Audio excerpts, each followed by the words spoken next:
What's up, people, and welcome to another episode of Maximum Gaming. I'm your host, David Ellis. We're going to do another retro review. Sorry, guys, it's taking me a little bit longer to make this one, but it's been kind of busy at school last couple weeks since semester started here, and yeah, I just wanted to finally sit down and do this. Sadly, my internet's been down since about an hour ago, and they are coming out to fix it on Sunday, so I got about 2 days before they fix it. But until then, I'm just going to work on the video, and as soon as it's available, I will post it. So, today, we're going to talk about the legendary Final Fantasy II, a game that's been quite interesting, to say the least. Started it right after I finished 1, and, you know, it's a lot different, to say the least. It's, almost completely different than 1. It's one of the only ones in the whole series that basically follows a completely different style of gameplay than any other, any of the other games. Final Fantasy 1, 3, 4, the first 6 games are all basically the same, except for Final Fantasy 2, which I think they finished 1, and then they thought, wow, this was great, and now we need to do something better. And they're like, okay, now we got to figure out what to do. And, game companies always go, okay, well, we did one good one. How can we improve it? And what they did is they took a giant leap and completely revamped the entire gameplay system. Instead of having your generic classes of fighter, thief, white mage, black mage, monk, those sort of classes, they opted not to give you any classes, and instead basically you don't have a class, but you kind of equipped your characters for a specific type of combat. So if you want to do a mage, you're going to give him light armor and say like a staff, or in the beginning of the game I think you can't get staff, so you have to give him a dagger because wizards don't run around with swords and shit. So yeah, basically you equipped your characters. You've got a bunch of stats, the basic stats, strength, agility, constitution, different levels of, magic prowess. I think it's intelligence is the ability name in this game. Wisdom, I think they have in there as well. But basically, the strange thing about this game is that you think it's kind of cool because it's kind of like some RPGs. It kind of follows an RPG style where the characters battle, and the more you use a specific skill, the more it goes up, which you think, hey, that's not a bad thing. It's actually pretty common. Well, the way they did it in this game, which is, I guess, the original prototype for this type of combat, it works weird. It doesn't always increase their skills. Like health, the biggest problem in this game was health. If you don't take damage, your health never goes up, right? So you gain experience points, but you never level, and so instead of the levels, you get kind of a weird, you increase skills, like your fighters will use their weapons, and you'll increase the strength, and you'll increase your stats related to the weapon. So if you use swords, it's going to be, your points in sword usage goes up versus other weapons. And it makes sense, but apparently there's also a chance that your skills go down after a certain point, which to me doesn't make any sense, because if you're training, you don't want those skills to go down. But, so now here's the complicated thing, and the whole thing that kind of screwed up the whole game, is that the way they sort of have classes in this game, where they don't actually give you a class, is the stats that are opposite of the ones you're using will then go down. Versus, so if you're a fighter and you have strength, the stats that are going to go down are your intelligence and things like that are magic related. So you're going to end up with a character who's really great with weapons, but has a crappy intelligence, and there's no way in hell he could ever use magic. Which, some people might say, okay, that doesn't make a difference, but how it really affects the game is, you know, you always have that chance of, oh, well, I found a really nice weapon of this type and I want to switch. You know, say you have a sword, but you found a really great axe, and now you got an axe on your character, but he has no skills on axes. So he's really weak in that. And the biggest problem I've found when it comes to this sort of combat is when you have a wizard of any kind, a white mage, black mage sort of character, you know, you only have a certain amount of magic you can use. And so when you're done, when you run out of magic and you still have to fight, and you have to use a physical attack, like, say, with a dagger, or if you get to a point where they have staves and some kind of staff, you end up having the issue where they consider that a physical attack, so your strength goes up and your intelligence goes down. So you have a wizard who runs out of magic and has to use a weapon, and all of a sudden your stats for your magic start to decrease.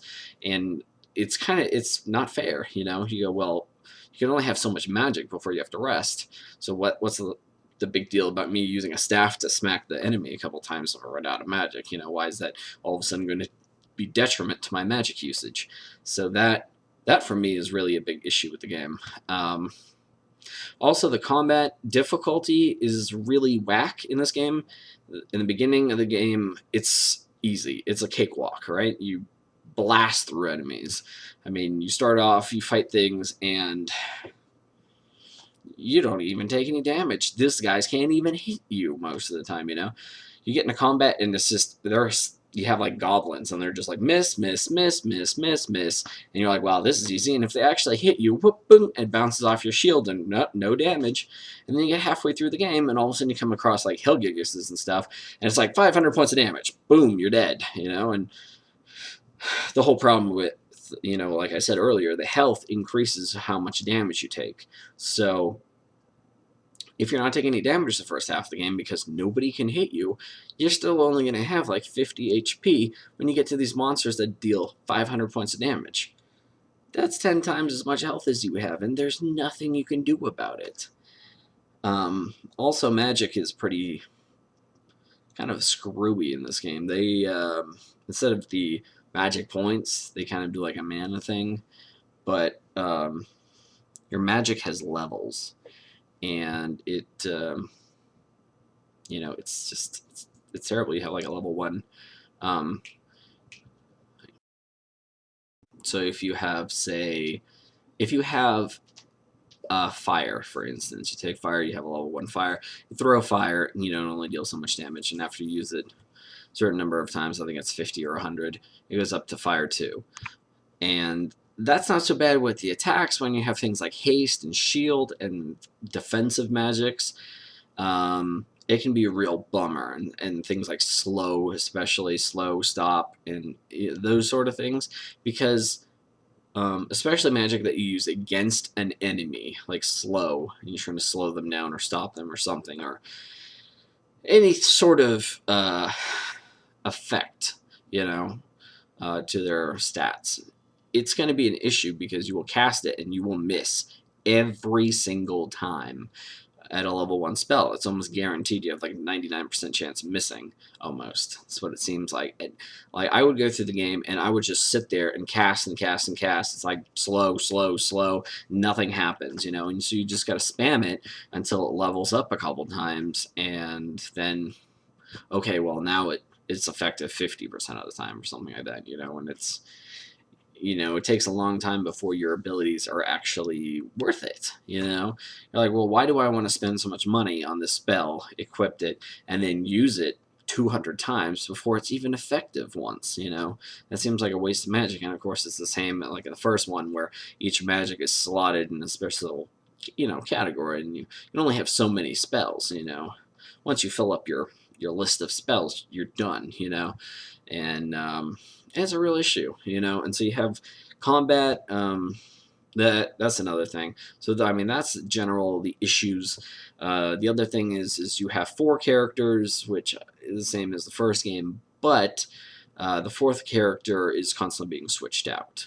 So at the beginning of the game, you start off with 4 main people, and then you go through the opening cutscene, and the 4th character gets lost. And then so throughout the game, you end up constantly rotating out new people. So, like, it'll get to a certain point, and like a wizard will join you. And the wizard's great because he's got tons of healing, tons of high-level magic that the rest of your party just doesn't have, which is great for the beginning of the game when you're constantly traveling everywhere on foot, and you need to, go to special places, and you're walking and you're walking and constantly going into random battles, and this guy's healing you all the time. It's great.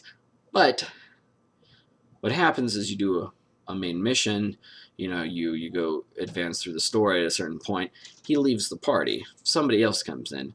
Now, instead of a wizard, you've got, let's say a fighter or something like that.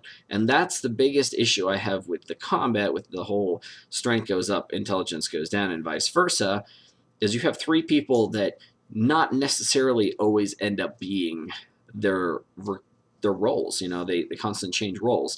So if you have a party of healers, or no, not healers, but if you have a party of fighters, and then you get this new healer guy coming in, it's okay. But if the healer leaves, then all of a sudden one of your fighters needs to be a healer.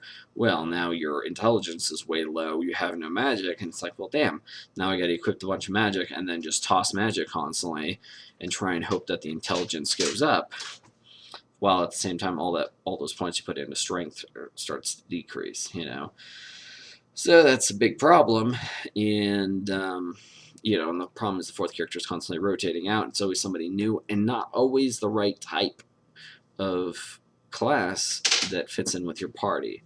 So that is one of my biggest issues, is you train up your party, and then this guy leaves, and the next person you get, especially farther down the line, your teammates get weaker, which is counterintuitive, because you go, okay, well, first I've got three players who are constantly increasing in health. Their health is 200, 300, 400, 500, and then you have this fourth character who's leveling with you, and then all of a sudden, oh, well, he leaves and your new character is 100 health.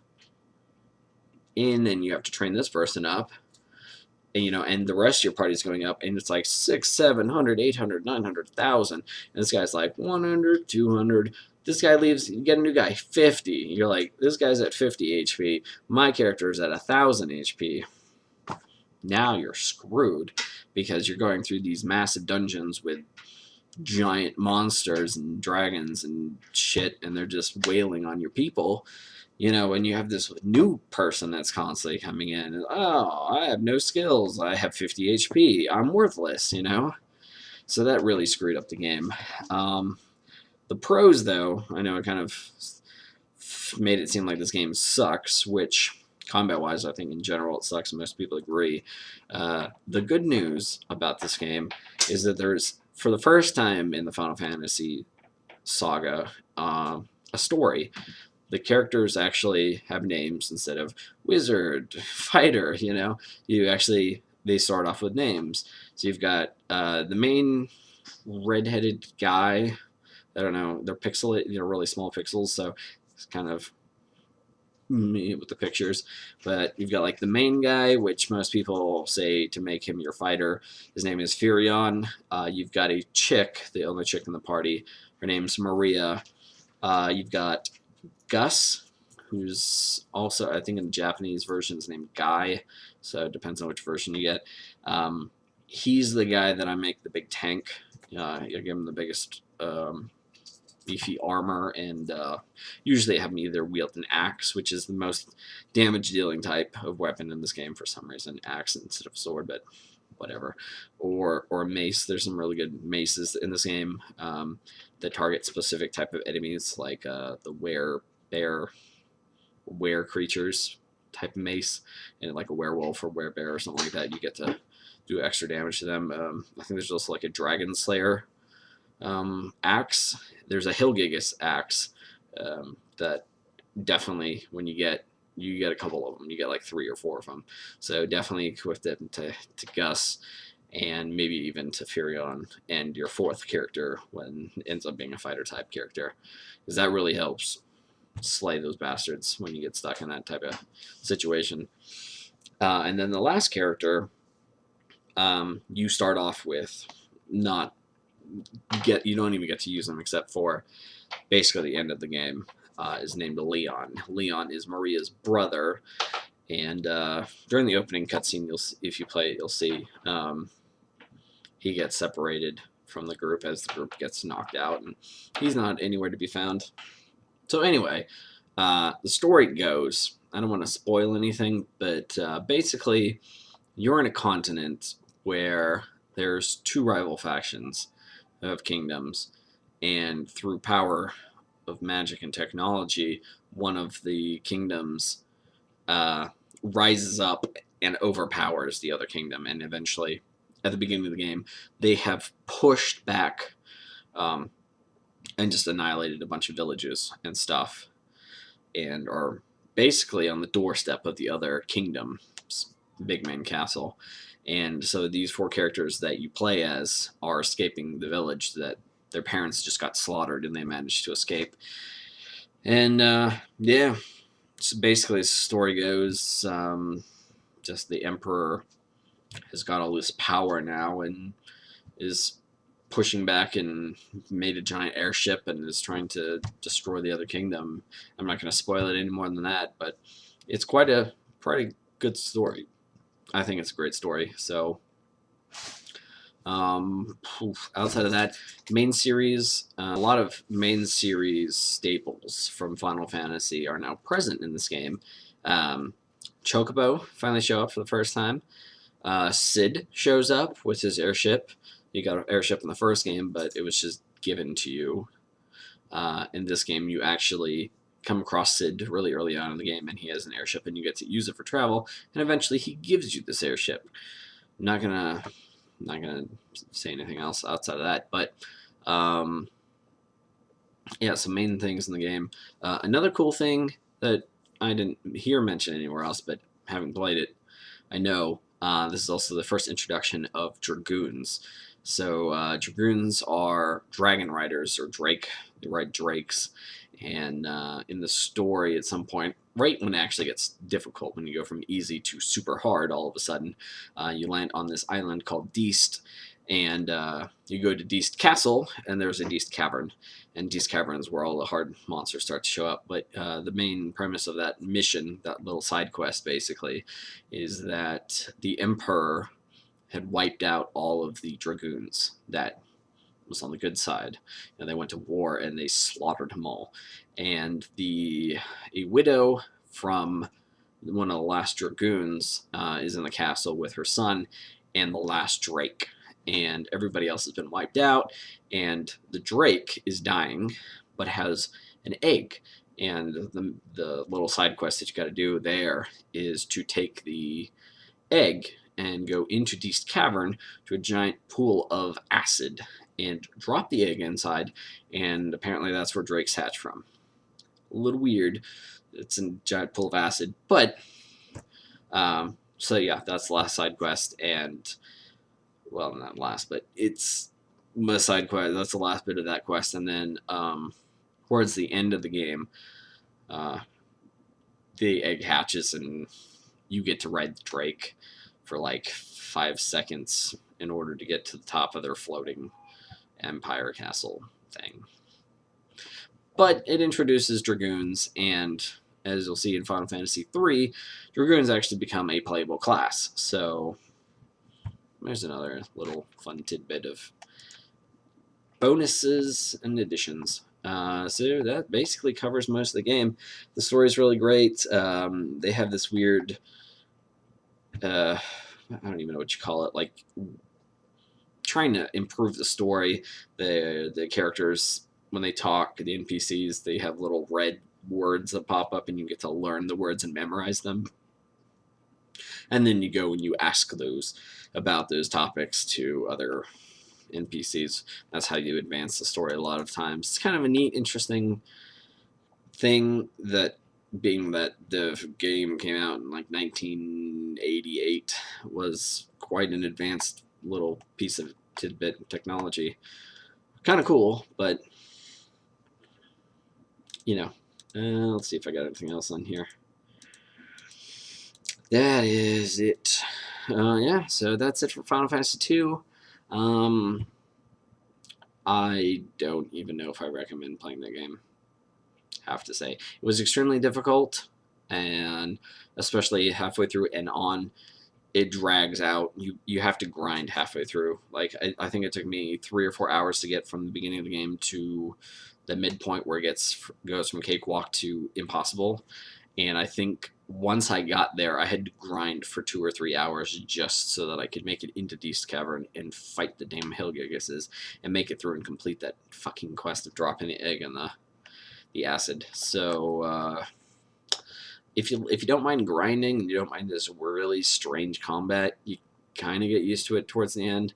As long as you gear up properly, it sort of doesn't really make too much of a difference, but at the same time, you'll be glad when you're done with the game.